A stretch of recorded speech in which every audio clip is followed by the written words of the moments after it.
The world mourns the passing of an icon, Edson Arantes do Nascimento, a football legend popularly known as Pelé, at the age of 82, who passed away in Brazil this Thursday after spending a month in the hospital receiving medical attention for cancer and other multiple health issues.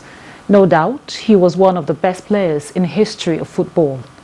Pelé, the greatest of his time, had one of the most famous nicknames in the world. Before he came on board, football was just a sport. However, the legend changed everything. He turned football into art and entertainment. Some of his top moments were his goals in the 1958 World Cup final at the age of 17, when he became the youngest player to win a World Cup, and also his spectacular performance at the 1970 World Cup, which earned him the nickname O Rei, meaning the king. In a tribute to the football legend the world over, leaders prayed on his behalf and noted he lived a good life and made a huge contribution to the development of global football. He also influenced many charitable initiatives during his lifetime. On this note, the program focuses on life and times of Pelé, his contributions and achievements in the world of sports. This is Nigeria Today. I am Eucharia Clinton. Welcome.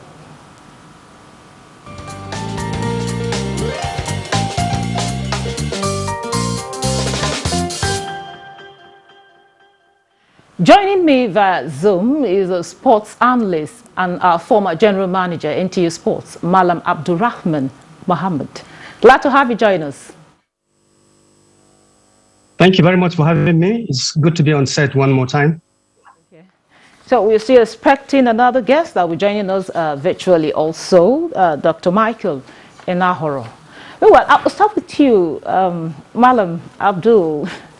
How would you describe the late Pelé?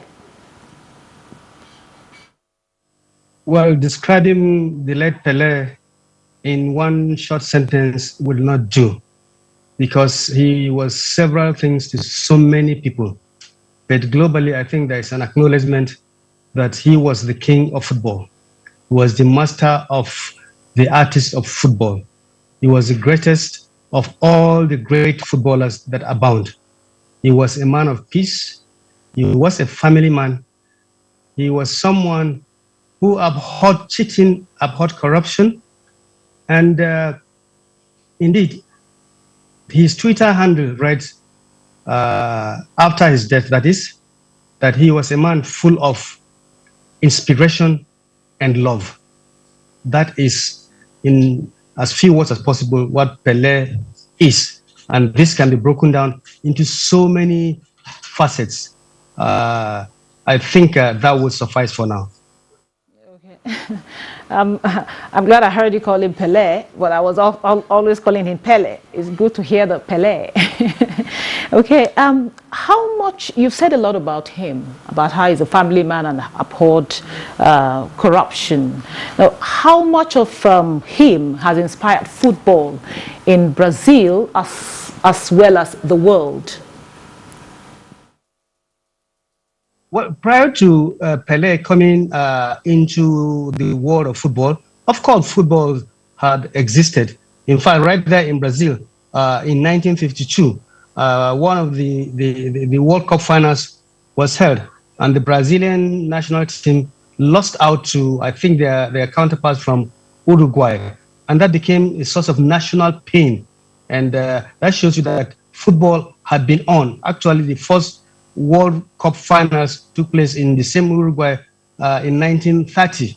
That was even before Pelé was, born in 1940. So the fact that he came in, born in 1940, and within the span of the 82 years he lived, he had impacted the world so much, such that it was, football almost became synonymous with the word Pelé. Anywhere across the world, in Africa, in Nigeria specifically, I can tell you that in the days we were growing up, any small boy footballer that was excelling in dribblings and shootings and carrying on playing football as if his or her legs had magic, that young boy would be called Pelé. That's how much he had impacted. And the fact that he got to be wearing that number 10 shirt, number 10 shirt became a sort of a synonym for the best player in every team to be wearing a number 10. That is, of course, not a rule, because certain other players who excelled in their own ways, and who even the great Pelé himself had, acknowledged, people like George Best, people like Bobby Charlton, people like Bobby Moore, and the rest of them. And of course, we cannot even forget Cristiano Ronaldo, Eusebio. They all came in their own rights. But most of those people, apart from Eusebio, who was a black footballer from Mozambique, but who went on to become one of Portugal's greatest footballers. Of course, we remember that the Portuguese colonized Mozambique. Every great footballer would have number 10 on his back as his jersey number. Apart from those ones that I have named, that is, of course, Bobby Charlton, Bobby Moore, the rest of them. But everywhere, it just became like the norm. If you were the best footballer in your team, you were deemed to be the best footballer in your team, you had to pick the number 10 shirt. That is how much Pelé has affected football. You talk so much about how Pelé has affected football in the world, and of course also in Brazil. But some analysts vary in their opinion about him being the best footballer of all time. What do you think about that? Do you think he's the best footballer of all time, and why?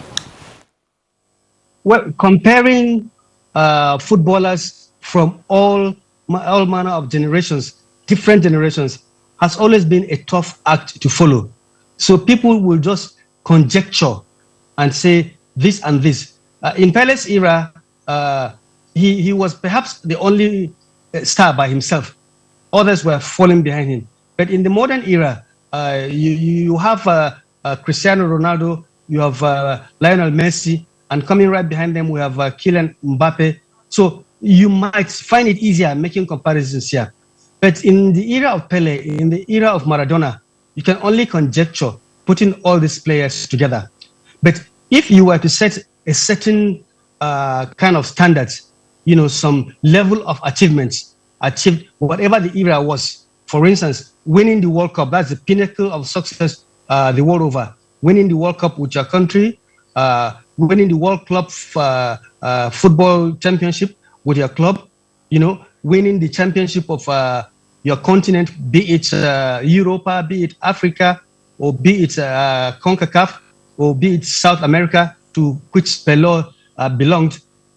If you put all those together and player X wins here and here and here, you could then be said to have set certain parameters which, you would be able to gauge which player is really the best. But using those parameters, Pelé, I think hardly anybody comes second to him, because he has been a player that played practically in 5 World Cup finals.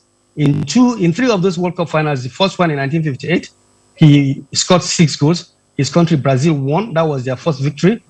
They followed suit in 1962 when the finals were played in Chile. The first one in 1958 was in Sweden. That of 1962 in Chile, Brazil did get to win the cup.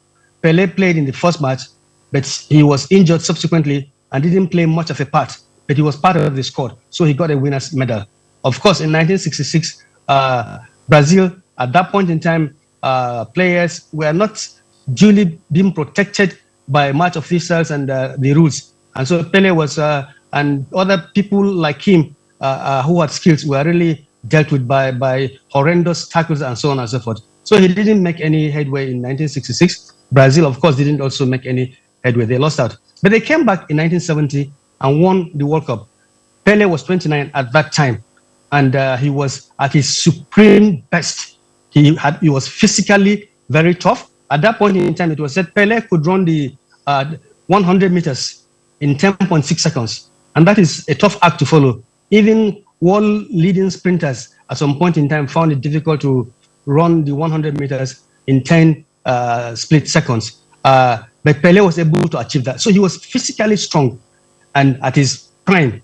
And Brazil won the World Cup. 3 times he has a World Cup winner's medal. The others that are being compared with him, Diego Maradona, good as he was only able to win one medal, gold medal, one winner's medal with Argentina in 1986. Argentina, of course, won in 1978 without him. He was a young man, and he wasn't even in 1982. They were not, able to do it. So if you compare him with all the people that are being touted as the greatest of all time, Pelé stands heads and shoulders above each and every one of them. This guy, what do you call him now? Lionel Messi from Argentina, was only able to get a World Cup winners medal in the last contest just finished a month or so ago. Cristiano Ronaldo never did.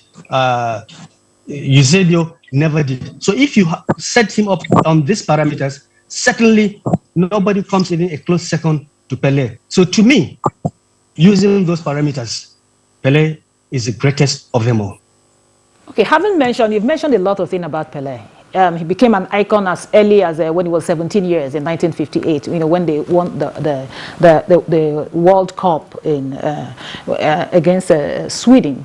Now, you've mentioned a lot of icons themselves. Like we have Maradona, we have Messi of Argentina, Cristiano Ronaldo of Portugal. We have, of course, J.J. Okocha, and we have Kanu Nwankwo. Now, do you think any of this, anytime you mention Pelé,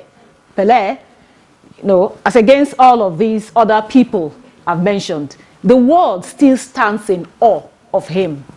Even though a lot of these people were not born when he retired from football. Do you think any of these people can beat that image of him? Because even as he's dead, you see the whole world is mourning a football legend. Do you think any of these people can beat that image of him? Well, all I can tell you is that some things are God-given. And Pelé was certainly a God-given talent. And all the footballers you have named, including our very own Nwankwo Kanu, J.J. Okocha, and the rest of them. If you look at the tributes coming from around the world, all the leading footballers of the world, of this years and of previous years, each and every one of them says Pelé has been the greatest. Pelé has no equal. Pelé was the one and only. Each and every one of them, even those that had played with him, people like Bobby Charlton, they have acknowledged that it's a God-given image, God-given talent, and I don't think there is any more dispute, really.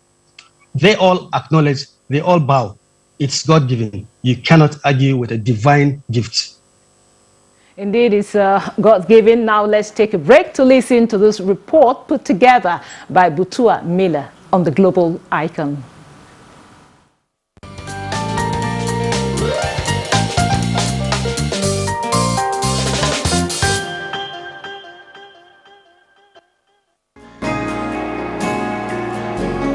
Pelé rolls it for Carlos Alberto!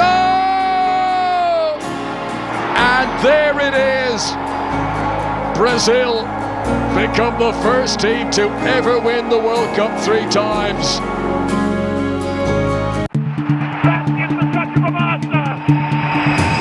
Brazil legend Pelé, whose real name is Edson Arantes do Nascimento, passed on Thursday after a long battle with cancer at the age of 82.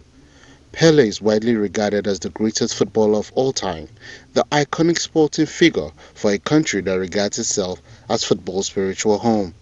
His greatness can be measured by the simple fact that he could make football a spectacle of natural grace and beauty when he missed as much as when he scored. One of the game's first global personalities, he scored a world record 1,281 goals in 1,363 games and layered his brilliance across a career spanning from his start as a teenager with Santos to finish as a money spinner at New York Cosmos. Pelé, who was also suffering from heart and kidney problems, had been hospitalized since November with multiple ailments including a respiratory infection. However, Pele's death was confirmed on Thursday by his daughter, Kelly Nascimento. Pele is seen as many as the most talented footballer to ever play the game, led Brazil to a trio of World Cup titles in 1958, 1962 and 1970. He remains Brazil's leading scorer with 77 goals in 92 games. A World Cup goal with a trademark header.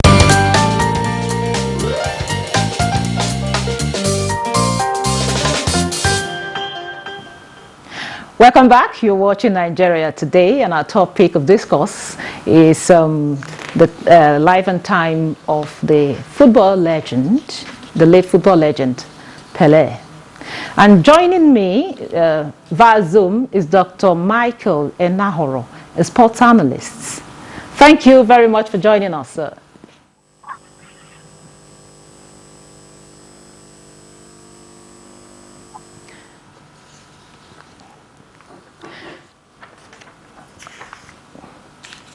Dr. Michael.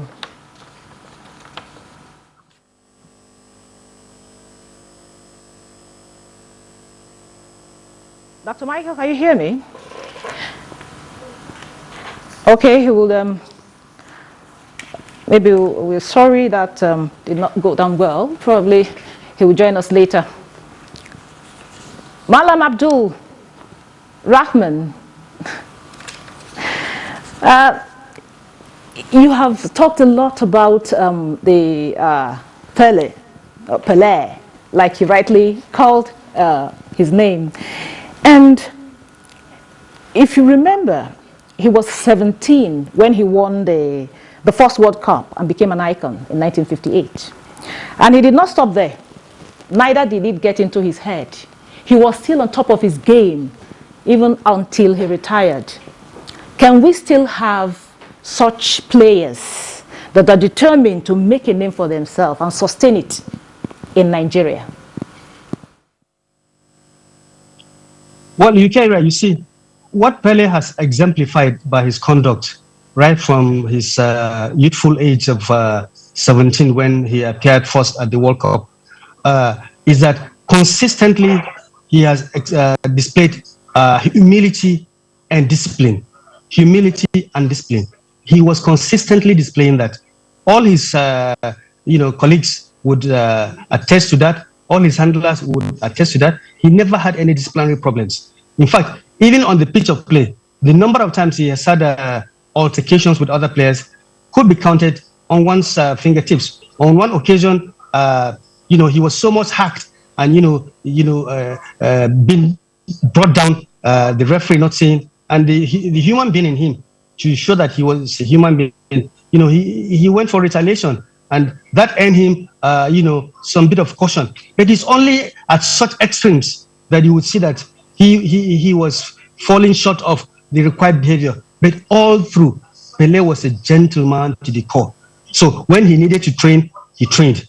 He avoided alcohol. He avoided all manner of vices that would drain out a sportsman, and that's why he had the longevity and the supremacy that he had when he was at his best.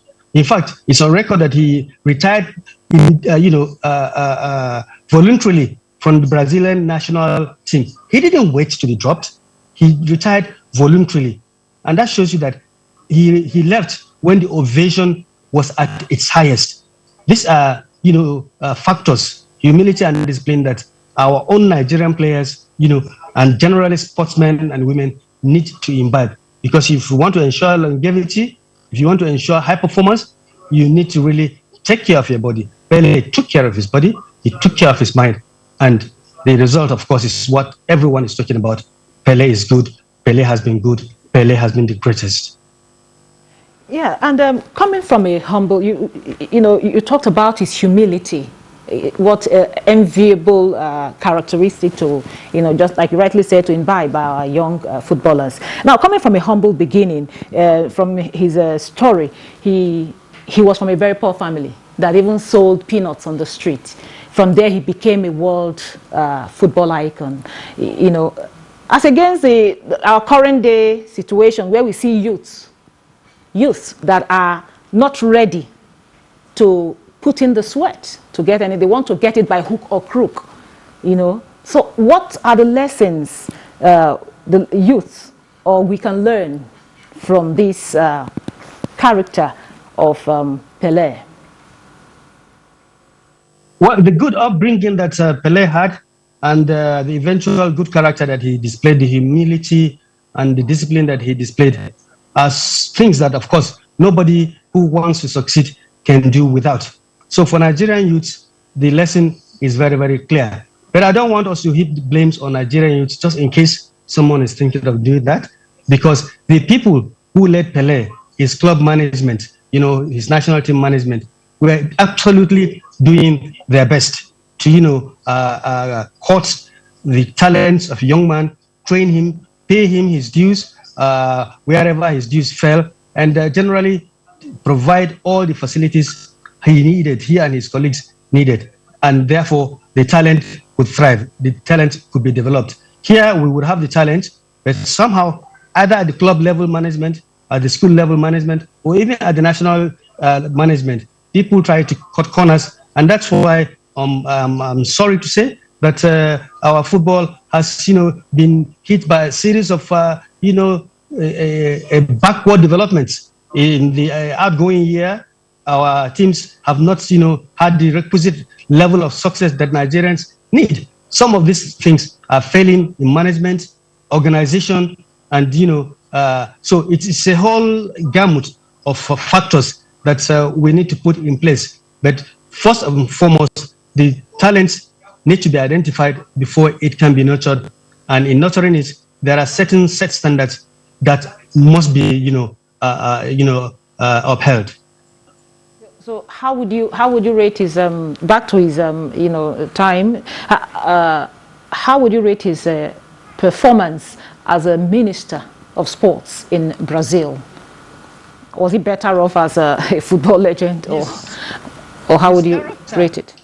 His character of being a straightforward person came to play in his time as sports minister in Brazil. The first person, of course, the first sports personality that was made a minister. Thereafter him, I think Zico also was made a minister. But he had a series of tough times with people who he thought were people who were milking from the system and didn't want the system to thrive. He tried to bring in some reorganization to straighten things out. He always ran into trouble when it was understood by people either in the legislature or in the executive arms of government, people who were cutting corners, and he identified that he wanted to bring changes. He had a lot of problems with them. And by his own words, he achieved some measured level of success, but he had to deal with a whole lot of people who were opposed to doing things the straight way.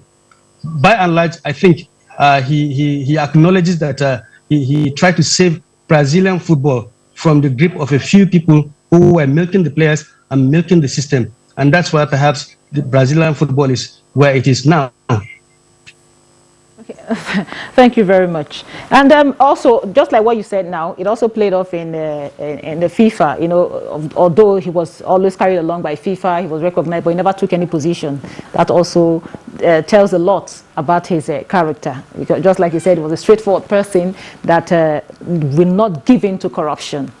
And unfortunately, some of these bodies wouldn't like that kind of person. What do you say? What do you say to that? Yeah, Pelé was a straight guy all the way. But just before we go, I think I'd like to bring in this case a situation where perhaps it never happened, and I don't think after it happened to Pelé whether it has happened again. The Brazilian team were on a tour of Bogota, the Colombian capital, in the 60s. And during a match, the referee was not deemed to be fair. Pelé's teammates, I think from Santos, tried to complain to the referee. He showed one of them a red card, and then pronto, Pelé joining the complaints, was also shown a red card. And an unprecedented thing happened there. The crowd rose in defense of Pelé. Instead of the customary referee giving a player a red card and the player leaves the field for the game to continue, the fans, rose in defense of Pelé and demanded that the referee instead be red carded and Pelé readmitted into the game. That could only happen to a supreme person like Pelé. Thank you very much, Dr. Malam Abdurrahman. Thank you very much. And that's it on Nigeria Today, but we appreciate our guests for making the program an insightful one. We'll say thank you to sports analyst and our former general manager, NTA Sports, Malam Abdurrahman Mohammed. Thank you very much for making our time to be with us. You're welcome. And also, we're very sorry that Dr. Michael Enahoro could not join us, And to our viewer, thank you very much for watching. And don't forget, the program is every weekday at 7:30 in the evening on NTA News 24. You can watch this and other episodes of the program on www.youtube.com/NTA News 24 Hub. I am your carrier, Clinton. Goodbye.